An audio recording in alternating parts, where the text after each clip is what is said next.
আপনি যদি মনে করেন যে আমি একটি কৌশলে ফাঁক ফোকর দিয়ে বেরিয়ে যদি যেতে পারি তাহলেই জিতবো, না, এরকম জায়গায় এখন নাই। বিশাল বিশাল সমাবেশ, মানুষ জান প্রাণ দিয়ে চলে আসছে। আপনি বক্তৃতা করেছেন, কিন্তু বক্তৃতার পরে কি করেছেন? সারা বিভাগগুলোতে বড় বড় সমাবেশ হয়েছে, কিন্তু যখন এইখানে আমি সমাবেশ করতে চেয়েছি সরকার বলছে করতে দেব না, তখন চলে গেছেন গোলাপবাগ। এরকম ঘটনা খুবই কম ঘটেছে। অফিসে হামলা করেছে ওরা, পুলিশ তছতছ করে দিয়েছে, মার্কিন স্টেট ডিপার্টমেন্ট থেকে নিন্দা করেছে। সেটা এমন একটা সরকার আছে, এই রকম জালিম জুলুমবাজ লুটেরা তস্কর টাইপের সরকার বাংলাদেশের ইতিহাসে কেন, পৃথিবীর ইতিহাসে কম এসছে। সে ব্যাংক লুটের কথা বলেন, বিদ্যুৎ চুরির কথা বলেন। আরে বাবা, এক সংসদ সদস্য খুব ভালো গান, উনি সংসদের মধ্যে কি বলেছিলেন মনে আছে আপনাদের? দিন আসছে যখন টুকরিতে করে, চাঙ্গারিতে করে মাথায় মাথায় ঘুরে বেড়াবে লোক, বিদ্যুৎ চাই, বিদ্যুৎ চাই, এতই বিদ্যুৎ হবে আমাদের। কি অবস্থা এখন বলেন? সারা দেশ লুট করে ক্যাপাসিটি ট্যাক্সের নামে সমস্ত অলিগার্কদের, মানে তাদের নিজেদের যে সমস্ত ক্রনিজ অফ ক্যাপিটালিজম, পুঁজি, এই যে এস আলম, কি মজার ব্যাপার দেখেন, এই এস আলম কিন্তু একইভাবে ইম্পর্টেন্ট অ্যান্ড পাওয়ারফুল ছিল যখন বিএনপি ক্ষমতায় ছিল। তো এদের হিসাবে এরা বানিয়ে দিচ্ছে, বিদ্যুৎ চুরি করেছে, ব্যাংক খেয়ে ফেলেছে এরা, মানে এদের বাকি আছে কি? ওদের গবেষণা করতে হবে এরপরে 5 বছর থাকলে এরপরে কি লুট করব।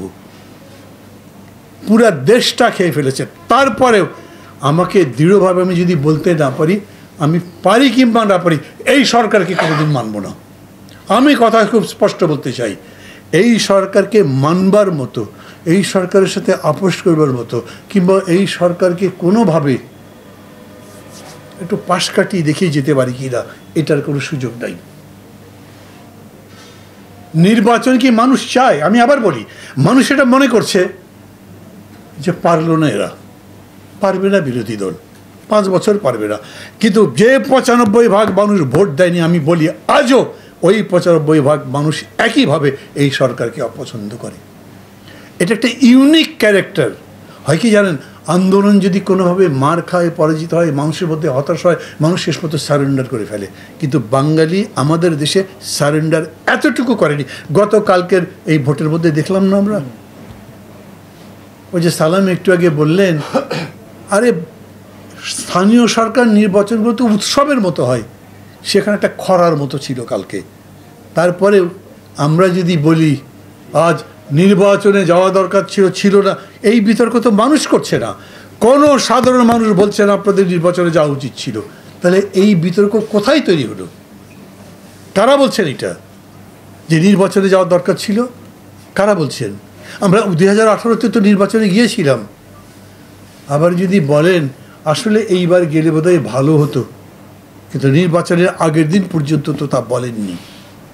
বরঞ্চ আমরা শুধু ভেবেছি কি করতে পারি, আন্দোলন কী রকম করলে, আন্দোলনের কৌশল কীভাবে নিলে, আন্দোলনের ফর্ম কী রকম হলে আমরা এই সরকারকে পদত্যাগ করতে বাধ্য করতে পারবো। এইটাই একটা ক্রিটিক্যাল জায়গা। আমি মনে করি সবচাইতে বেশি ভাবনার বিষয় এখানে। আজও যখন আপনি আন্দোলন করতে যাবেন, আপনাকে আবার একই কথা ভাবতে হবে। আপনি যদি মনে করেন যে আমি একটি কৌশলে ফাঁক ফোকর দিয়ে বেরিয়ে যদি যেতে পারি তাহলেই জিতবো, না, এরকম জায়গায় এখন নাই। আওয়ামী লীগ অফ 1971, 72, 73 অথবা পোস্ট ইন্ডিপেন্ডেন্স আর আজকের আওয়ামী লীগ কোনোভাবেই এক না। মানে যেরকম স্বাধীনতার পরপরই যে দল যারা যেরকম ছিল, আজকে তারা সেরকম নাই। বিএনপি যখন প্রথমবার ক্ষমতায় ছিল, এখন কি বিএনপি একই রকম? না। যেহেতু টেকনোলজি বদলেছে, এখন আপনার আর্টিফিশিয়াল ইন্টেলিজেন্স পর্যন্ত এসছে, ওইটাতে আপনি ক্যালকুলেট করছেন 4 বছর পর্যন্ত শেখ হাসিনা থাকে যদি কি করতে পারে, থাকবে কি না। তার মানে আপনার তো একটা ফরওয়ার্ড লুকিং প্ল্যান করবার মতো সুযোগ হয়েছে। সেইটা করবার জন্য দরকার কি, আপনার নিজের ডিসিশন তো লাগবে আপনি কি করতে চান। আচ্ছা, আমি এরকম করে যদি আপনাদের জিজ্ঞেস করি, বিশাল আন্দোলন হয়েছে আমরা বলছি না, কিন্তু কি আন্দোলন বলেন তো? বিশাল বিশাল সমাবেশ, মানুষ জান প্রাণ দিয়ে চলে আসছে। আপনি বক্তৃতা করেছেন, কিন্তু বক্তৃতার পরে কি করেছেন? সারা বিভাগগুলোতে বড় বড় সমাবেশ হয়েছে, কিন্তু যখন এইখানে আমি সমাবেশ করতে চেয়েছি সরকার বলছে করতে দেব না, তখন চলে গেছেন গোলাপবাগ। এরকম ঘটনা খুবই কম ঘটেছে। অফিসে হামলা করেছে ওরা, পুলিশ তছতছ করে দিয়েছে, মার্কিন স্টেট ডিপার্টমেন্ট থেকে নিন্দা করেছে সেটা। এখন এটাও বলতে পারেন আমেরিকা কত দূর এসেছিল, কেন পিছিয়ে গেল? আসলে সত্যি সত্যি কি পিনাক রঞ্জন যেরকম করে বলল সেরকম করে ইন্ডিয়ানের এই একটা ভূমিকা নেওয়ার কারণে শেষ পর্যন্ত আত্মগোপনে চলে গেল পিটার হাস? আমাকে এক সাংবাদিক প্রশ্ন করেছিল, আপনি কি মনে করেন পিটার হাস কি আত্মগোপনে গেল ইন্ডিয়ার কথাবার্তায়? আমি বললাম, ভাই আমাদের মাঝে মাঝে আত্মগোপনে যেতে হতে পুলিশ অ্যারেস্ট করতে পারে, তো পিটার হাসকে কে অ্যারেস্ট করবে ওর আত্মগোপনে যেতে হবে? এগুলো কোনো কথা নাকি? কিন্তু এটা তো ঠিক এখন আজকের প্রেক্ষিতে এই তো ডোনাল্ড লু আসবেন না কয়েকদিন পরে। আচ্ছা বলেন তো কী জন্য আসছেন উনি? আমেরিকান গভর্নমেন্টকে, মাফ করবে, বাংলাদেশ গভর্নমেন্টকে একটা নোটিশ দিতে যে এতদিনের মধ্যে ভালো হয়ে যাও, না হলে কিন্তু আমার ব্যবস্থা নেব, এরকম বলবেন? আমরা তো আগে তাই মনে করতাম, বাপরে ডোনাল্ড লু পাকিস্তানের সরকার বদলে দিয়েছে, বাংলাদেশের ব্যাপারটা সরকার বদলে 1-2 ব্যাপার, তার 1-2 কি 10-20 হয়ে গেছে, কিচ্ছু হয়নি। হ্যাঁ আমি বলি আমেরিকানরা তার পজিশন চেঞ্জ করেনি, কিন্তু সর্বশেষ তাদের যে স্টেটমেন্ট সেটাতেও তারা এই নির্বাচন মানেনি, এখানকার মানবাধিকার নাই বলেছে, গণতন্ত্র নাই, ভোটটোর ঠিক মতো হয়নি, সবই বলছে। কিন্তু তার সাথে সাথে কি জিনিস তাদেরকে আটকাচ্ছে? এখানকার জিও পলিটিক্সে তারা কি এরকম কিছু মনে করছে ভারতকে চটালে তাহলে চায়না বেশি জায়গা পেয়ে যাবে? তাদের মূল লড়াই যেহেতু চায়নার সঙ্গে, অতএব ভারতকে বিল্ড করতে হবে যাতে তারাই চায়নাকে ফার্স্ট হ্যান্ড মোকাবেলা করতে পারে। ওই যে 62-তে যখন যুদ্ধ হয়েছিল তখন অরুণাচলের অর্ধেক দখল করে ফেলেছিল চীন, মানে একদম পিঁপড়ার মতো ঢুকে যাচ্ছে, ভারতের কিছুই করা ছিল না।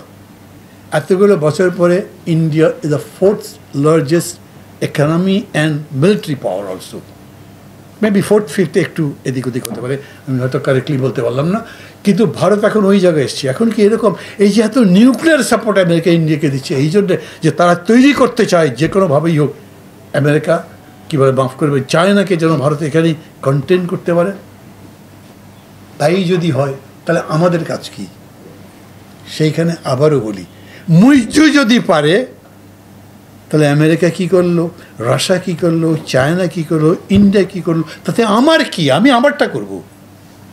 এবং আমি যদি আমারটা করতে পারি তাহলে এরকম কোনো আন্তর্জাতিক রাজনীতি নাই, কোনো ডিপ্লোমেসি নাই যে একজন আরেকজনের সাথে একেবারে আত্মীয়তার বন্ধনে, আত্মিক বন্ধনে আবদ্ধ হয়ে গেছে, নাই তা।